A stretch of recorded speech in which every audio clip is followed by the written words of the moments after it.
Vodafone presents the pre-match. Hello and welcome back, ladies and gentlemen, all you fine folks out there. We got the Vodafone pre-match. It's happening, and we have our very first series of the day, Forward versus the wonderful folks over there in Gambit. That's right? I'm not saying that wrong. Yes. All right, good. We are on it. We're killing it, guys. You're killing it.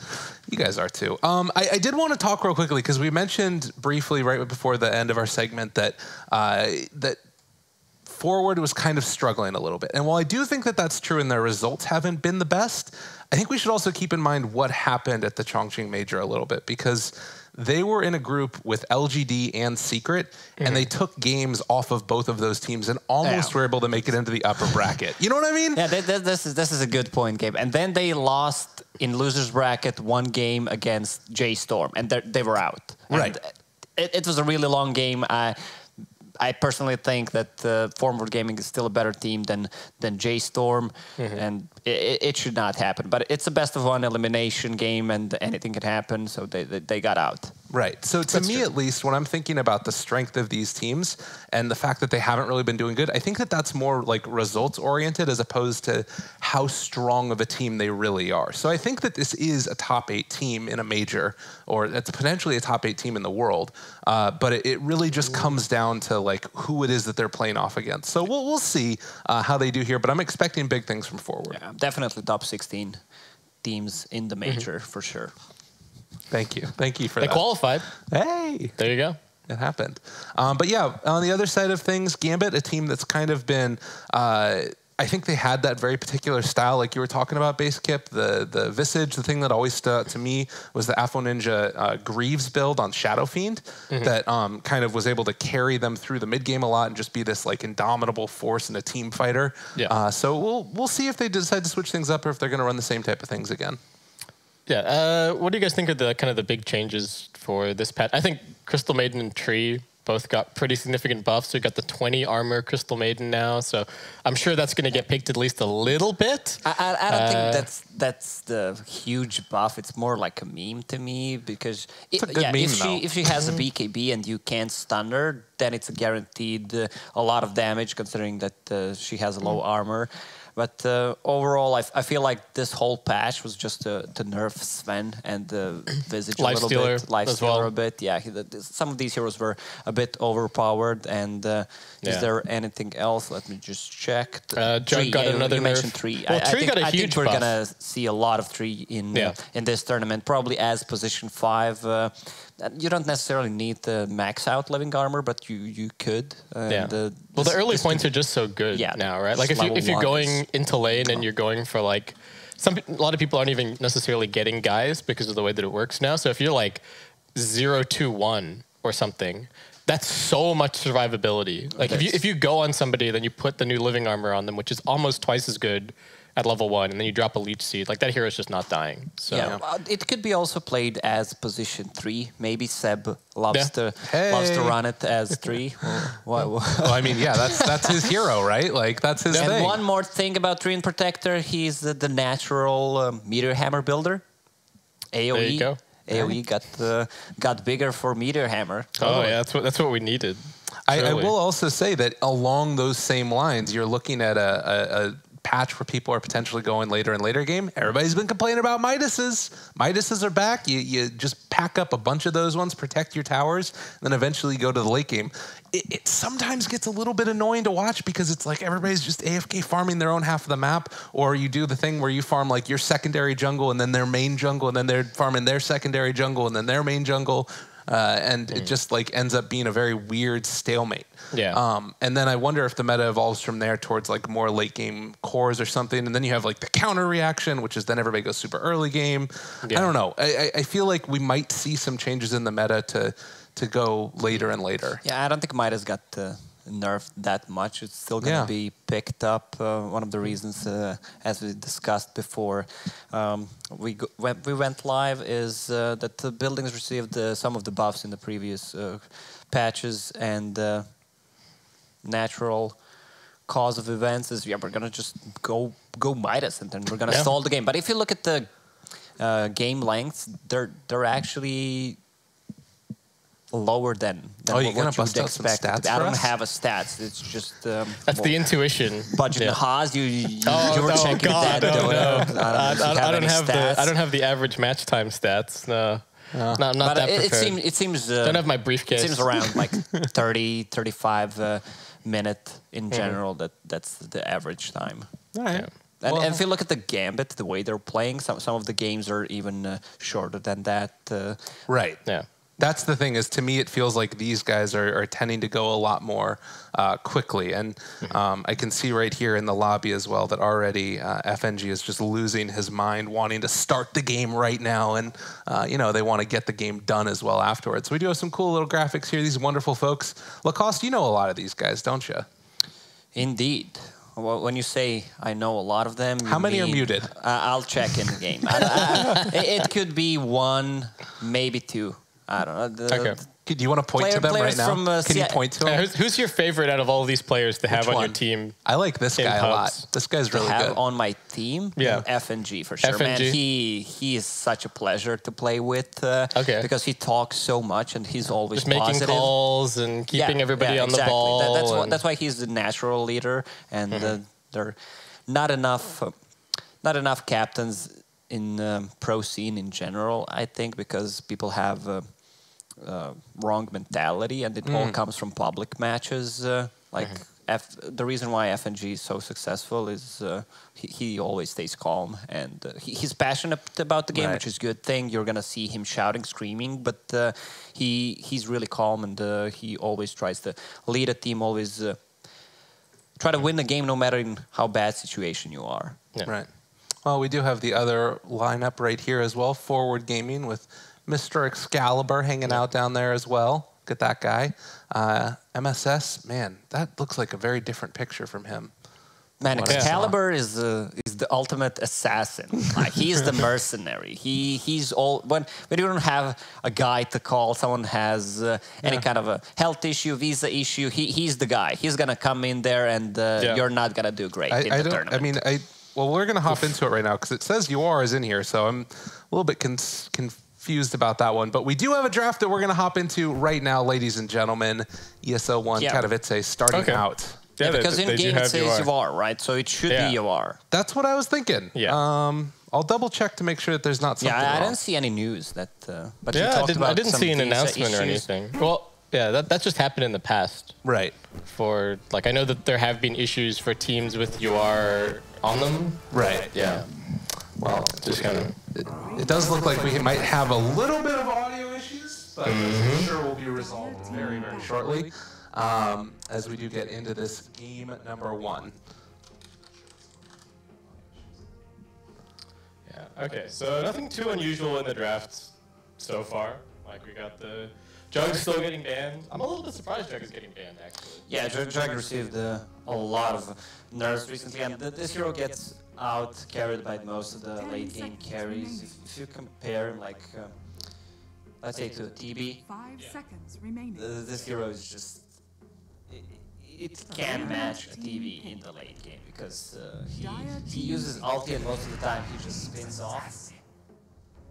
Yeah, it feels like if you don't kill anybody with your ult, then you just don't do anything. And there's so many heroes that are just building all of these armor auras and stuff like that. Man, and a first pick Nyx Assassin overall. Interesting. Yeah, very interesting. Nyx Assassin, this is the hero that we're gonna definitely see way more. Maybe not as a first pick, but definitely a hero that we are seeing a first pick. Yeah, besides this game. So he received a few good buffs. His GPM talent got buffed. It's 90 on level 10. So that's pretty huge. I think one of the mistake that was made is because Excalibur was a stand-in during ESL One Hamburg. I think that's why. Okay, gotcha. That would make sense. So let's see, what do we have here? That's Sven banned out still, so that's something that people are still very interested in. We have the Brewmaster that gets taken. So no Lich as of yet, also no bans on him, and also the Grimstroke is completely open. That hero's gotten so many nerfs. I know. Like, Inkswell has got to be one of the most nerfed abilities in the entire game, right? Darkseer. Other than Vacuum. Vacuum is the other one, but Inkswell just feels like, I think we're down to like a 1 second stun at level 1 now. The damage has been severely nerfed. Grimstroke's interesting because I feel like his balance is becoming very entwined with other heroes. Like, we might be getting to the point where people will only pick Grimstroke if Doom is also good, and then you can just pick Grimstroke Doom. I see more teams finally realizing that you can't play a Grimstroke without any kind of single target ability, any kind of combos. Yeah. If you take J-Storm as an example, during the last major, it was just bad drafting from them. Like, they had no single target abilities besides Sven Stun, and it's not good enough. See, the other thing with that though is I don't think that it can be built around ultimates. I think that if you build Grimstroke around ultis, then you're setting yourself on too big of a timer, because now you have a timer on, like, you want the double, but you also want to make sure that then you can't get things done with the single, right? So you sort of lack team fight if you're not hitting that big giant thing. So I think really like a Shadow Shaman is the best pair to have with a Grimstroke, is somebody with really strong single target disables or really strong single target abilities, but is on a low cooldown. But if you pick a team fighting oriented lineup, then it's still fine. If you take Lich, Doom, it's kind of guaranteed one team fight if you just execute it well. You don't necessarily need to have a good ulti, you just need to have a good laning partner, like a Centaur, and then you just stomp your lane and proceed through the mid game to have a good time. I love how much you're talking about Grimstroke, and he hasn't been picked. He's not gonna get picked. I think that this hero is really bad right now, and we're not gonna see Grimstroke being picked up that much. Some of the teams probably still value him highly, but we'll see. Okay, so this is an interesting ban. Shadowfiend was picked, I think, 13 times, if I'm not mistaken. Yeah, 13 times in the last month by Gambit. That's pretty insane. Yeah, that's one of their most picked. But it's like what Gabe was talking about with the kind of the Greaves build on 10 seconds. Yeah, SF, just something to kind of rally behind. Gambit have been playing pretty fast in general. So just real quickly out there, we recognize that there's a sound issue we're working on, get taken care of as soon as possible. First game of the day, these things happen. Yeah. We all sound like me, we sound really nasal, I think. So there's nothing wrong with my voice right now. Only my mic is working. Brewmaster though, this hero kind of hot and cold. Not sure if this is a first pick material. It doesn't reveal anything, considering that he can be played at multiple roles. So everything's still open up for forward gaming. It could be 3 and 5. It could be 4 as well. But I prefer Shadow Shaman to be played as 4 and get some items. Yeah. I like the Brewmaster for forward as well, because I feel like it shuts down like Dusa is a hero that Gambit actually prioritized quite a bit. They respect it a lot in terms of banning it, and weirdly enough, they also like first phase pick it quite a bit. If they pick it, they only pick it in the first phase.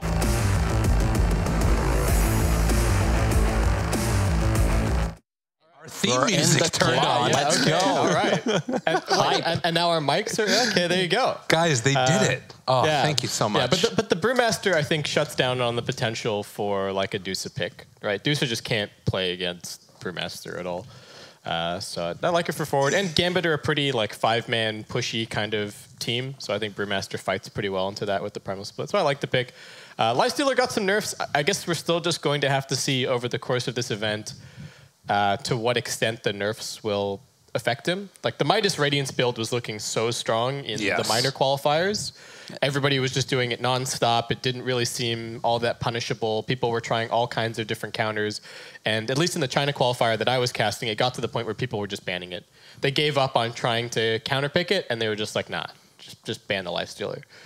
So I think that this hero too is like, just all of the sort of slight buffs, and then that coupled together with the fact that everybody was picking really tanky heroes just made him amazing. But the difference in this one is that you sort of have not as tanky of heroes on the side of Gambit. I mean, I guess Jakiro gets kind of buff a little bit for a support at least, but this to me feels more like kind of jump in there, take down towers, but do it with a lot of summons. And it's the same style that Gambit's been playing for a while. I kind of wonder if Forward are going to be able to deal with that aggression, particularly considering that they have one hero that's like pretty okay at being able to shove out waves with the Shadow Shaman, but not as much with these other ones. You kind of have to commit to going to a lane. They're going to need a hero against the Lifestealer because they have nothing that goes to Rage. Ursa is still in the pool, maybe if they want to go for it, or they decide to go for Morph. Also, Beastmaster was a good block pick.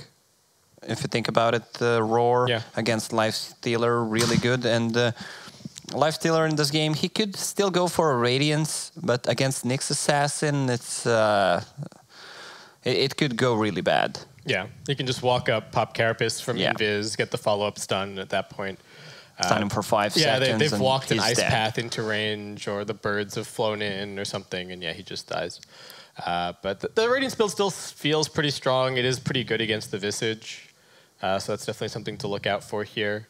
The problem for Forward Gaming is going to be their static damage against Morphling. They don't have any kind of a burst, so if they don't lock him down for 5, 6, 7, 8 seconds, even though they have tools with Beastmaster and Shadow Shaman, this could be a problem because there's no way for them to actually just straight burst out Morphlings. So they might need a hero that could deal with it. Yeah.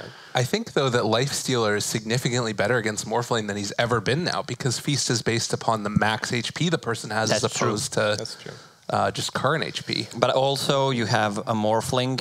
If he morphs into Lifestealer, he goes in, uses Rage, has a Lifesteal. It's extremely effective. It's a free BKB for him. And they answer with Doom, so that's a good counter for a Lifestealer. Just pushes him out of the fight. Yeah, I'm liking this Gambit lineup already. Yeah, I think the Nyx Assassin pick is putting a ton of pressure on Forward's mid lane options here. Like, you don't really want to pick like a Pugna or anything just because you don't want to play like any of these int mids. You don't really want to play them into the Nyx. Ooh. So they go for the Kunkka instead. Do you like that pick? I think they are going to lack damage this game, to be honest. I really don't think Forward have picked enough damage. Okay. Wait, what is that tag on FNG? Chapteezy? What? Is that some new meme that I'm not aware of? I mean, I've heard of the Sprouteezy, I've heard of Clifteezy, but what is Chapteezy? I don't know. I have to find out. I'll ask FNG, actually. Maybe we shouldn't. Maybe we could leave that one. That sounds like it could be a little scary. We'll find some things out that we don't want to. If it's inappropriate, we're not going to say it, even though most of the time I straight up say it. That's what we like about you, Lacoste. Well, last couple of little predictions here. You're feeling like damage issues are going to be the main concern for Forward Gaming. Do you have any similar type of concerns for Gambit? Is there anything that you're worried about with their draft, things that could go wrong? Their support duo is potentially a little bit greedy, and their cores don't really rotate early. So if Forward do manage to run around with their supports and win the lanes, then they could look good going into the mid game. But I would say in general, I favor Gambit's scaling in their hero matchups. Okay. Lacoste, similar type of thoughts? I would say Gambit definitely on this one. Static damage on Forward, as I already mentioned, and they have 4 strength heroes against Doom, and most of them are melee anyway, and you're playing against Morph. So Doom's Infernal Blade is going to deal a ton of the damage, and I think the way that they can start this fight is going to be so easy for them, especially with the Nyx Assassin, and I just love this hero. That this is going to be a hot pick for sure. All right, well, ladies and gentlemen, we're going to hop into this very first game, a best of 2 in Group A to see who gets out to a hot start. We are going to be leaving Basket by the wayside as he heads off and goes to watch this Dota and other Dota. Well, we will cast the game. Lacoste, the tips are coming out already. My man, it's happening. Game number 1. Yep. So it's going to be a position 4 Nyx Assassin. Yep. Immersion, mostly known for his bounty hunter plays. He managed to actually play the bounty hunter for almost 2-3 months when it felt like unplayable hero. And this is another hero in the Nyx Assassin that isn't necessarily unplayable by any stretch of the imagination, but it's something that we just haven't seen a ton of yet, even though it's gotten some pretty significant buffs, as you said. The 90 GPM being the biggest instance, and oh my goodness gracious, we're robots again! They'll be, I'm sure, figuring that one out in just a second. Beep, beep, beep, beep, beep. So Beastmaster Universe, one of his signature heroes. He's going to be playing against Doom on the bottom lane. He might need to block the creep spawn on the side. SVG needs to be a little careful. He's brought down fairly low, but he has 3 mangoes as well as... Oh wait, no, excuse me. That was Immersion. Immersion has 3 mangoes. All right, Nyx Assassin's regen is going to be off the chain. 6.9 starting out. It's pointless to harass this hero. I don't know why he has so much base regen. Remember when mangoes were so good? Ooh, all right. Another stun. Like this hero is sitting on almost 10 per second regen. Yeah, it's nuts. I will say, as we have some wonderful music again coming in to join us, just want to, get our dances on. The thing to also watch for is going to be the Shadow Shaman. While you have a lot of regen on the Nyx Assassin, you also have a really efficient damage coming out with Ether Shock at those early levels. So if they can get into position here and start to punish Immersion, they can't quite bring him down. And all of that expended mana and right clicks is going to be for naught. Visage is really good in tri lanes, but he needs a lot of mana. He has Mantle, he has Circlet, 1 branch, which is going to expand his mana, but Soul Assumption is so mana costly, 170, level 1, so he's going to need to bring out some mangoes. Jakiro has 1. He suicided, spent all his mana, and is going to TP back to lane. He gave them no experience. Mid lane though, Kunkka against Morphling. Morphling can't really be extremely low in this kind of a matchup because Kunkka, once he hits level 3, it could really be problematic. Yeah, definitely. And of course, you've also just got the ridiculous last hitting that you're able to get on Kunkka. 6 and 5 right now versus 5 and 1. Just those denies will start to rack up like crazy. You get the bonus from both Quillian Blade as well as Tidebringer, and he can just dominate this lane. As I mentioned, bottom lane, Universe doing such a good job just blocking this creep camp, so Doom can't get a creep. If somehow Doom manages to get a setter, this lane is just over. He out-regions every possible harassment coming out from Beastmaster. And this is the big thing, too, that we saw before. It was earlier a Chen as the counterpick to Beastmaster, but Doom works equally well. You just take over, you just eat the creep that gets summoned. Huh? Yeah. That's the counter. I love the counters, or just in general, when you say just. You can say just don't die. It's a pretty good counter to losing. Just win the game. Yeah, win the lanes, win the game. Easy. SVG again taking some of that punishment. So kind of an interesting laning setup there. Resolution going to try and do his best on the lifesteal, but so far so good for forward, particularly off the back of that mid lane being won by the Kunkka. It's not an insurmountable amount by any means as Morphling starts to get to the levels. It looks like he's catching up somewhat. But about 1,000 gold lead already just 3 minutes in.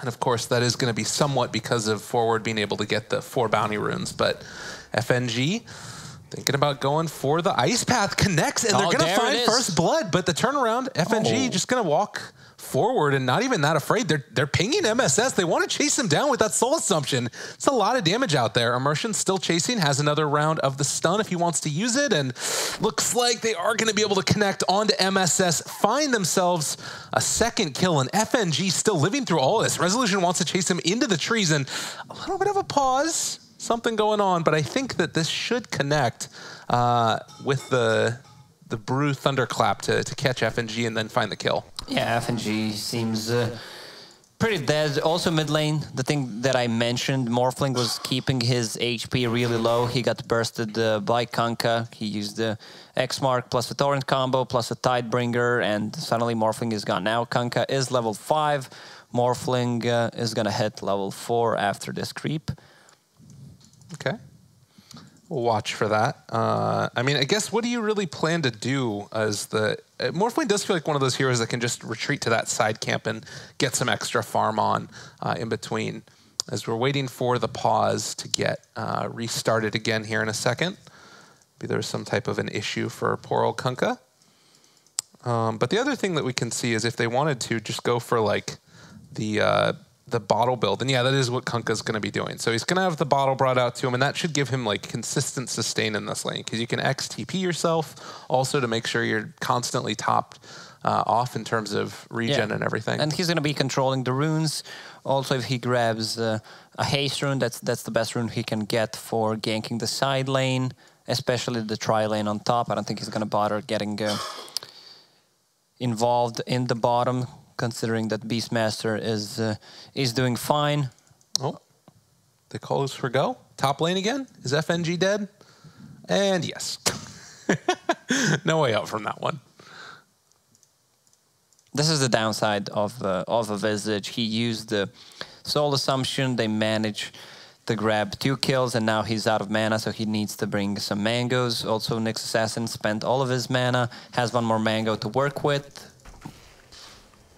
And another round of slowdowns onto Immersion, trying to kill this guy off, but so much regen and having the stick afterwards. They just can't do anything in this lane, it feels like. That 1 kill that happened on FNG was after a couple of other kills going the other direction. So the initiation onto Gambit is not working for Forward. It feels like they have to wait for an overextension from Gambit to make the play. Yeah, Gambit's heroes in this tri lane are not gonna scale that much if you compare it to how heroes inside of the Forward gaming scale. Nyx Assassin, when he hits level 3, level 4, it's not that big of a difference. Same goes for Jakiro and Visage, but once they hit level 6, that's gonna be a different story. Definitely. Well, getting ready for the bounty runes now, and last time Forward was able to get all 4 of them. We'll see if Gambit can make any type of contention. Immersion moves in, and he does not have a stun, actually. They're going to try and find the kill onto him as well as get the bounty rune. So it looks like it's going to be a trade-off of 2 bounty runes for 2 as Immersion scuttles his way out of there, but the haste rune moves into position, and Kunkka finds himself the kill. Man, I'm so good at predicting things. So suddenly, Kunkka with the haste shows up, grabs a kill. I even get a tap on my back from my body base skip. Oh, wonderful. And that is also Kunkka's level 6, while Afro Ninja is only level 5, and actually no points in wave form either. Is there a chance for a kill here if Yoar is somehow able to figure out that he doesn't have wave form? His level 6. I don't know. It's a level 3 attribute shift, so he should be fine. Also has a Fairy Fire to work with, 1 more bottle charge. Okay. And doesn't hit there. As again, Immersion just going to chase around SVG a little bit in the woods here. Is that level 6 on Kunkka, but we've seen much less often the rotations, unless there is something like that haste run. Although, as I say that, he's making his way up north. And yeah, he's being pinged out. Right. Look at this Vord coming out from Forward Gaming, so they can see rotation coming out from Kunkka. Pretty clever, because there's no way for him to actually approach either from the left side, from the rune spot, or come from the other side. IQ 200 play, Jakiro in a lot of trouble. Well, he pops that stick charge, and that keeps him a little bit more survivable, but only has the stick, no boots at this point. Resolution is going... Oh, the Impale! Hitting all 3 by Immersion. What a guy. Yeah, that was sick. Bottom lane, Doom finally managed to grab his favorite creep, a lot of regen. How's Beastmaster? Beastmaster is level 6, but is sitting on a really low HP. Doom still doesn't have a skill point for Doom. Well, he can grab a kill if he manages to devour the boar and then use the Doom and chase him. Otherwise, the boar is just going to slow him down, and he won't be able to grab that kill. Yeah, and Universe has been doing a good job of keeping 2 boars up, so even if he does end up eating one of them, he'll have the second one available afterwards. So we'll wait and see for that one, but right now it does feel like Doom is just having such a big base damage increase that he's dominating this lane completely. He's been getting every deny and every last hit pretty much over the past couple of minutes that we've been watching this at least. And eats the boar, fine and dandy. It is Universe picking up the Vlads, though, which does start to make a bit of a difference. Yeah, it's pretty standard build, even though it got nerfed a bit. It's still one of the best items you can get, especially on your offlaners. On the other side, it was a Midas that Doom is going for and almost has it completed as he has the Gloves of Haste. And SVG smoked up right now with MSS in tow. They don't have any points in Hex, but they are going to be able to find this full wraparound here and seeing if they can control this Visage. They will have Shackles again in a second, but don't decide to go for it instead. It's SVG that might have gone a bit too far instead, and they find the right click, find the kill. Man, able to turn this back around as Universe makes the full rotation. We'll have Aurora available. Thinking about going. Yawar is here as well. They already piped the Spike Carapace, and Immersion gets another Impale only onto one, but he will eventually die. This is 4 heroes rotating into this top lane, though, and it looks like they're only going to get... They won't even get FNG here either. He's gone. I don't think they can grab a tower or anything. It's full HP. The problem is Visage is level 4, and he realizes he needs some solo XP to get himself to level 6. It's minute 9. He's level 4.5, which is pretty bad for Visage. This hero snowballs, but he needs levels. It's pretty much the same hero if you're level 3, 4, or 5. Yeah, it did feel like that was the type of rotation where normally if you're forward, you would want to try and find like a big kill and then take the tower. But as you said, they just didn't really have the heroes to do it with right there. Even though they have that Vlad's on a Universe, it's not quite working out for them right here. So instead, it's going to be a bit of a change up of the lanes. And they bring Resolution to the bottom. 3 Gambit heroes in the area. They had Doom available, but did not decide to run forward to try and catch onto Resolution as FNG just goes down up top. And there was not even Roar used. He slowed him down with 2 Borises. Borises, okay. Let's see what you did there. Lifestealer working towards Hand of Midas, so he might still go for Radiant builds, Bounty Runes. Oh, X pulls him back in some trouble. Immersion, caught for the moment, but as the Doom runs forward, MSS eventually going to be chased down as well. But, I mean, this is kind of what we were talking about on the panel earlier. Not a ton of damage out right now from forward. We're going to need to have a very farmed Resolution for this to work out. And as you said, that Midas, it's coming online now for him. Yeah, it feels like Gambit is not going to be able to fight for the next couple of minutes. They need level 6 on Visage. Next Assassin is only level 4. He bought the Tome for himself, which is going to bring him to level 5.5, not even close to 6 yet. And once he gets level 6, they can start to make a rotation. The problem is Jakiro is trying to make something happen on the top lane. All right, there it is. Doom, Ice Path on cooldown. Caught their man. They get him eventually, and this will be a dead SVG. So the Panda is made extinct, and it looks like they will also get the tower for that. So I think that that's still pretty okay for forward. They're losing SVG for a tower. I think you take that every day of the week. Yeah, they still managed to grab something in return, which is a kill, and that's gonna give Doom his Hand of Midas. Not the worst timing, considering that he has at the same time as a Lifestealer. Good dodge away there. Able to just pop the Rage, but Immersion, Spike Carapace afterwards. This is pretty deep from Resolution. If they get any TPs here, it looks like he's not going to try and fully commit for it. See, Immersion just TPs away, realizing, I don't want to be here anymore.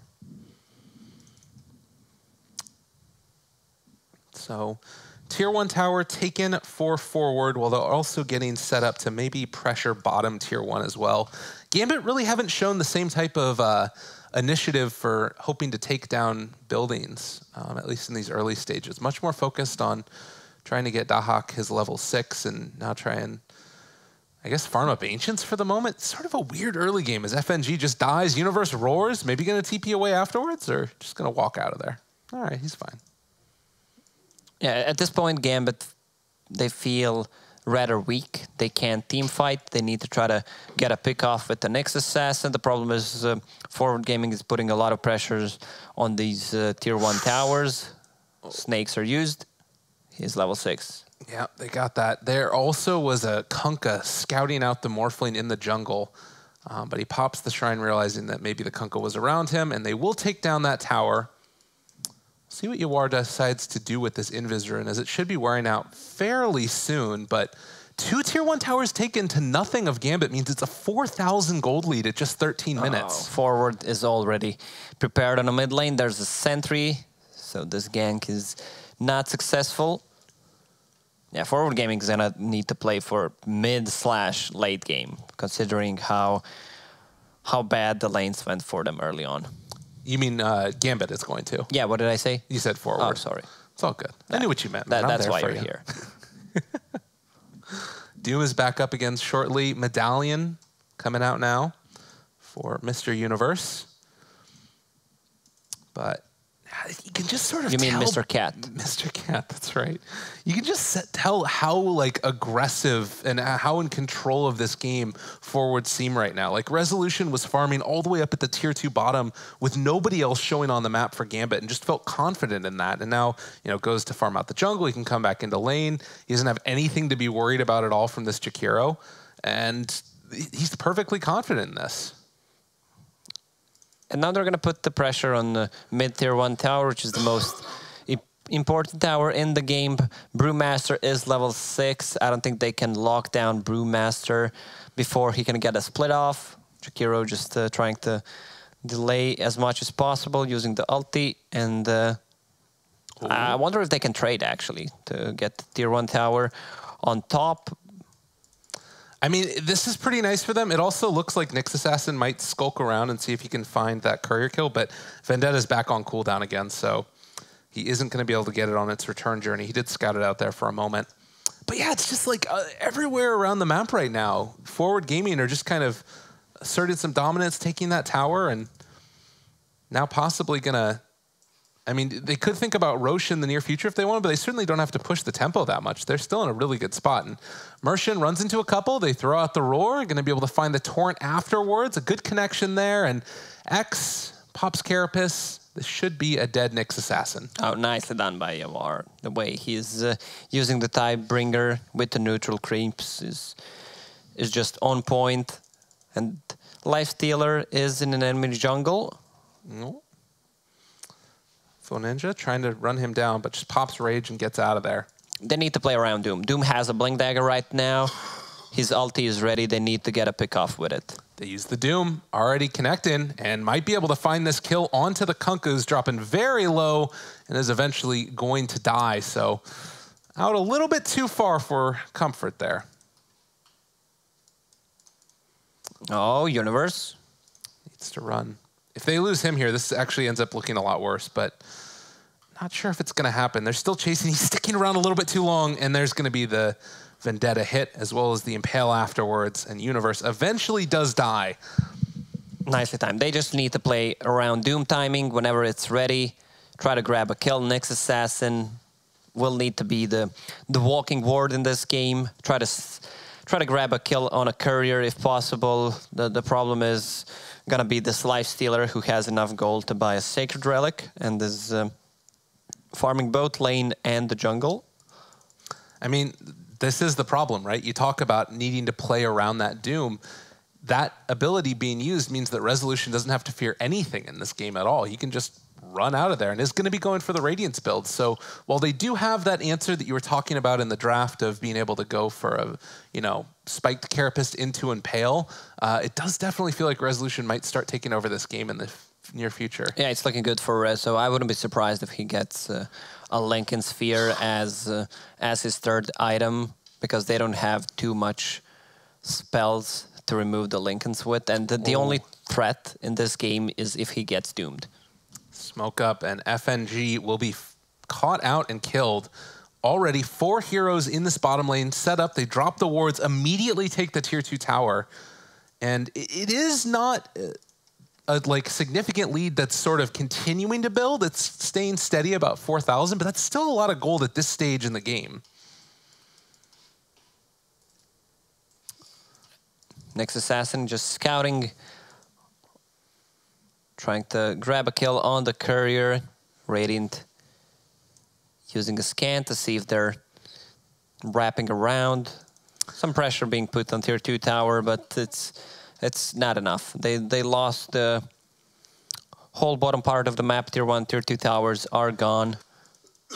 They're going to need to play for the late game. Morphling, we didn't talk about. Morph his going for Ethereal Blade.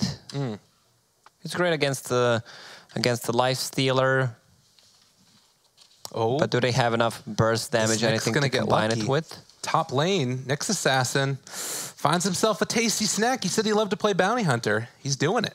And that is an Aether Lens recipe. Was that the Radiance recipe too? If it was yeah, it was. That's actually huge. This cripples them a lot. Man, Immersion, I mean, this is a budget bounty hunter. And I think in one of those games he killed, if I remember correctly, Courier 6 times. Oh my goodness. And that's the frustrating thing, too, is that if you knew what was at stake right there for them, yeah, they're going to smoke up immediately. They know they don't have this Radiance. Just buy a second Courier. You can't do that anymore. You are. Throws out the Torrent, but he is immediately going to be caught out. That is a Blink Dagger on Mr. Doom and did not have to use the ability. Into Roche Pit. They have... Helm of the Dominator, they have a Medallion, they have Lad, so there's going to be some of the armor for them and some removed from Roche. Brewmaster has a split, but even if his splits at this moment, it's only level 1 split with the birds. They could easily just take down Panda straight away. I mean, this is a really scary moment, too, because you have the split pushing going on bottom lane. So they're trying to delay the push that's coming, but they've already used the Doom onto SVG. Does not have buyback, so he couldn't even come back to contest it if he wanted to. So they get the Roshan, and Universe is still doing a good amount of damage onto this tier 3 tower, as wards were dropped in the mid lane as well. They're going to send Jakiro back to deal with this, but getting that Aegis, this could be a really strong timing for Gambit. Man, this Courier kill... It's huge. You don't think about it, but considering it was a Radiance, if Lifestealer got his Radiance before, I don't think they would go for this kind of a play. And so much of that tempo that Gambit was sort of missing in that early stages has been made up for now. Ethereal Blade on the Morphling, as you said. It's still a pretty significant lead for forward, but they have found a breath of fresh air on Gambit. And look at the build on Visage. He has a casual Vanguard. No biggie. And this is the build that he tends to go for when there's a lot of spell damage, just so he can stay in a fight, get that BKB up on Visage. And this guy really mastered the hero. Such an interesting hero, too, just the way that it functions. Immersion runs into Resolution, pops the Rage, Spike Carapace a little bit early, and that means that they will catch and kill off the Nyx Assassin. If Visage gets caught here and actually killed, this could be relatively large for Forward Gaming, and it looks like they will be able to pull him back in. Axe is out, and the Hawk will fall. Two good kills for Forward Gaming, but they need to take objectives. Mid tower is being pressured, and the Gambit is controlling their own jungle. His Universe, did it finish the Shadow Blade? Yeah, he did. So he's going to be more active from now on. Okay. They could also do some kind of a sneaky plays with the Life Stealer, infesting, turning off the Radiance, then going with one of those Shadow Blade carriers, either Kunkka or a Beastmaster. And I feel like Universe wants to play a split push game.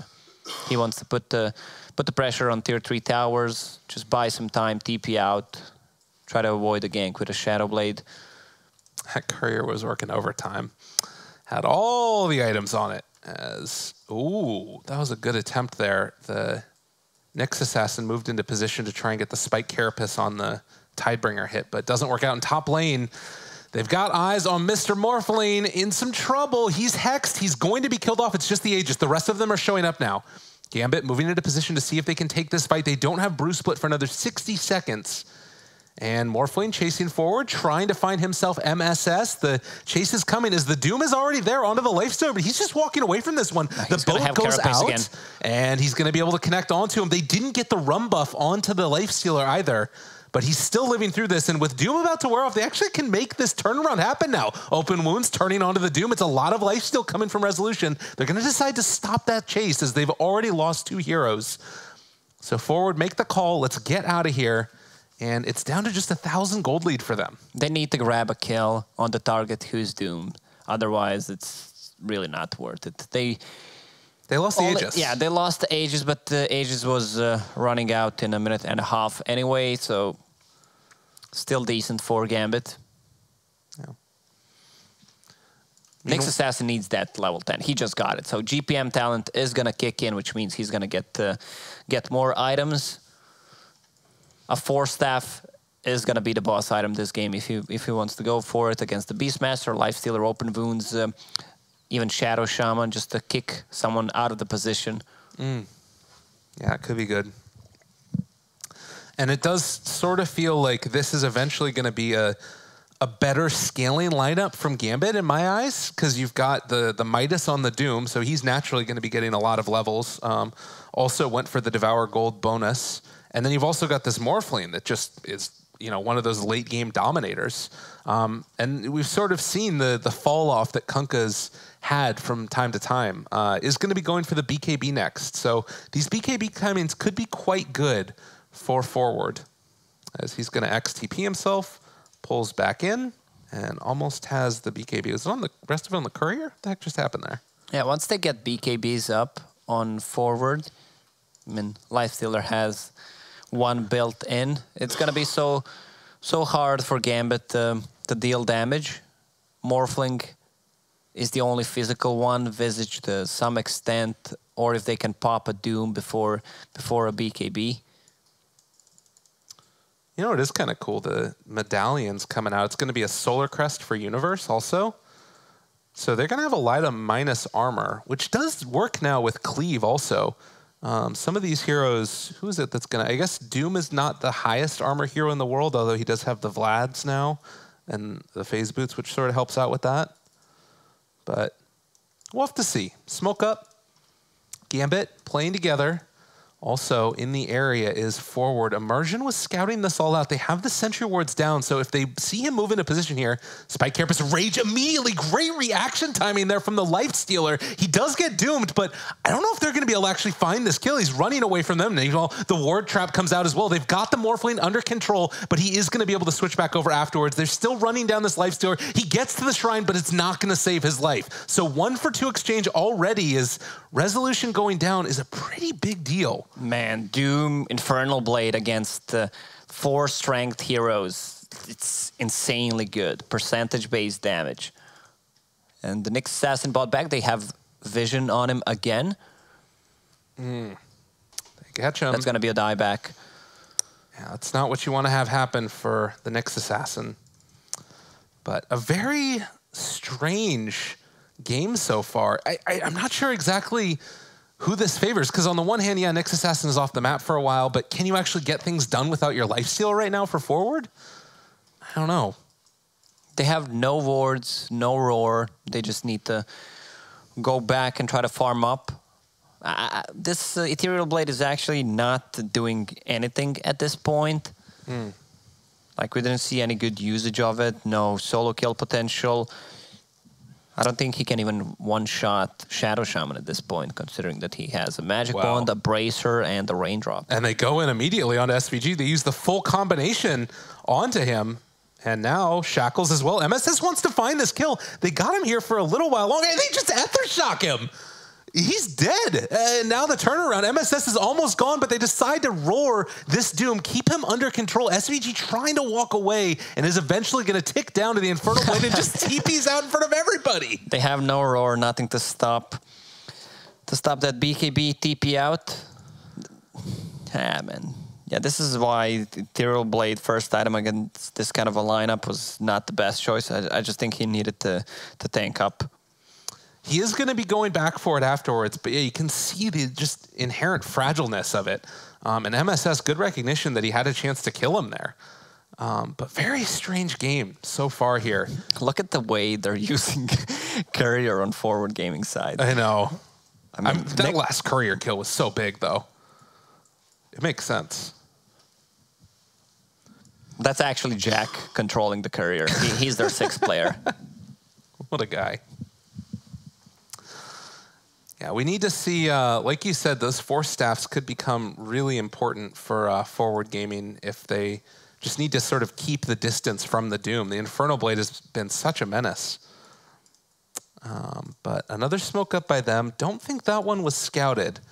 And is the Morphling that will be seen first and foremost.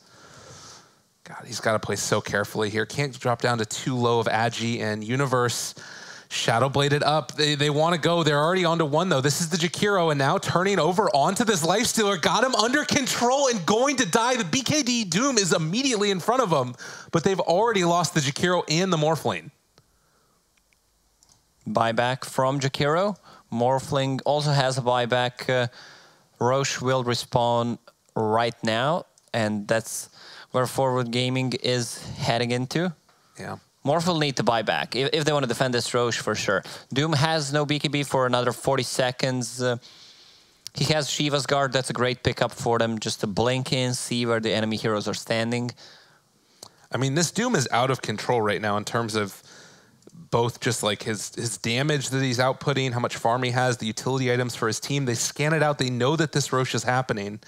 But can they get there in time? No.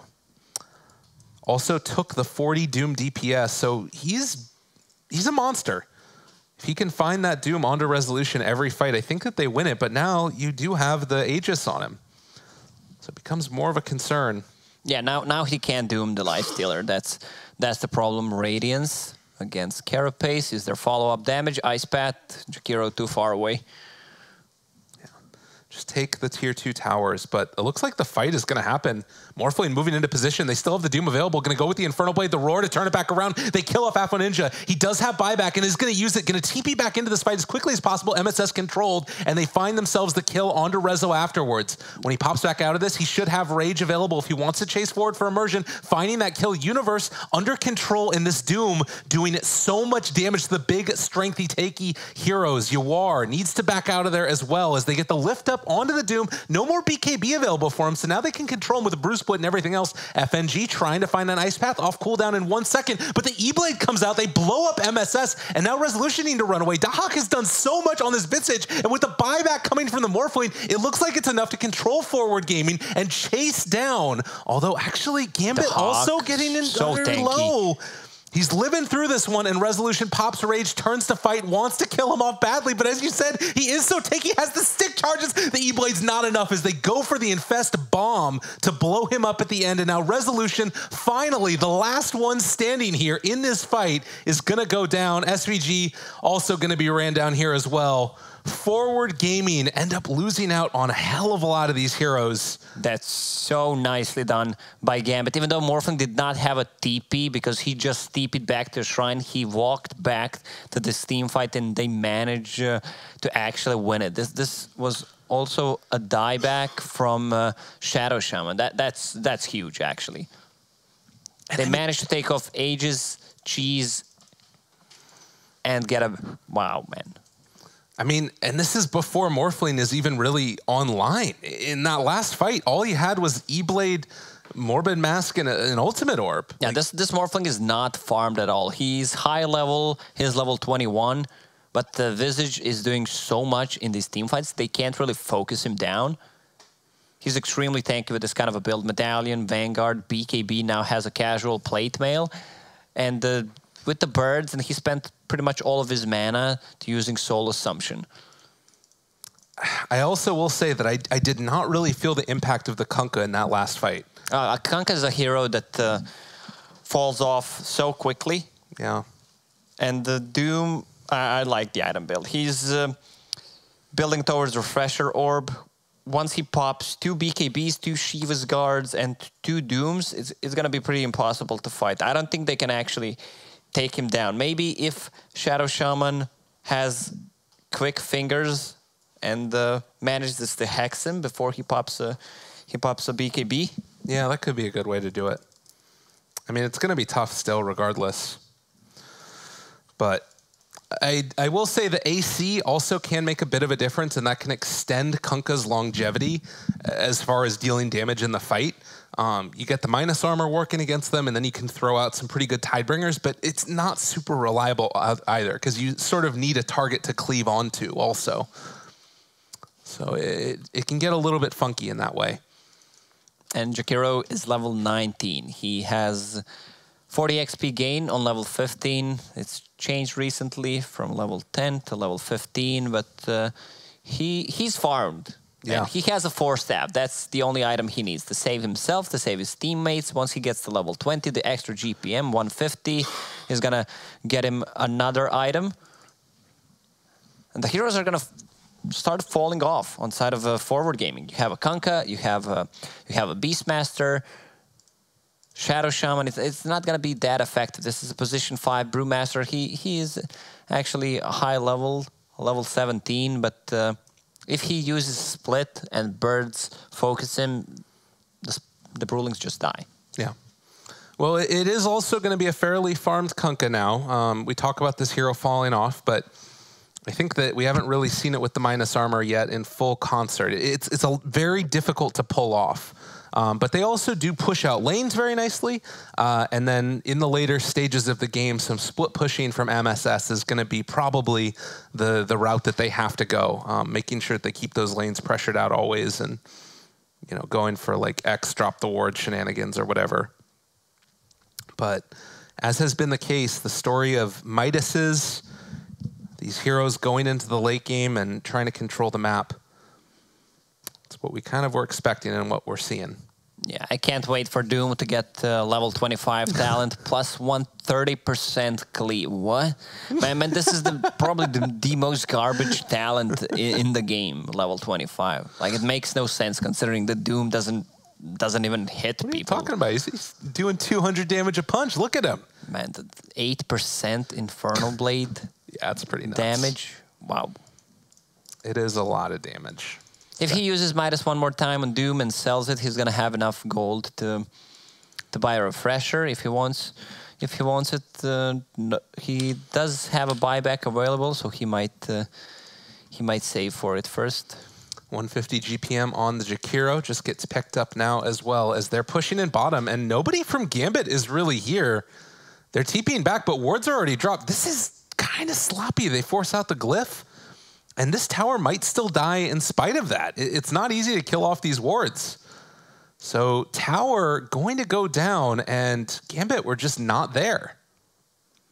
They needed to be here way earlier. Look at this morph. He's not that farmed at all. He's level 22. Lincoln Sphere has Ethereal Blade, casual Morbid Mask. Once he tanks up with that Eye of Scotty, he's going to become a real problem. But at the same time, if you leave open your buildings and your lanes like that, things could start to go awry really quickly and just losing sets of racks for nothing. Like, if that happens again and maybe you cancel some TPs, I don't know, things could get a little bit wild. I feel like Gambit need to start playing a little bit more safe in that regard, lest things go badly. Let's go. One more Midas usage, then sell it. Yeah, why would you sell the Ida? This game's going on another 30 minutes. He's not going to sell Vlad's. What? One more usage and go. Go to the side shop. Let's go. Dude, he is going to keep that Midas until the end of the game. I am sure. This guy. What a baller. Jakiro. Yep. That was actually not a hero. Double damage Kunkka with full Daedalus. That hurts. Tier 2 tower is going to fall. I don't think Gambit can take a fight here, but let's see. Jakiro buying back, hype it up. They're going in. Want to chase down Mr. Resolution. The boat buff is not going to connect onto him. Running away for the moment. Afro Ninja also backing out of there. It's a good amount of the cleave there onto immersion as well, but Mr. Kunkka is now under control. He has been stunned for half of his life, and Yuar eventually just dies. Resolution comes back in, no longer doomed, and going to be able to find the shackles. They kill off Doom instead.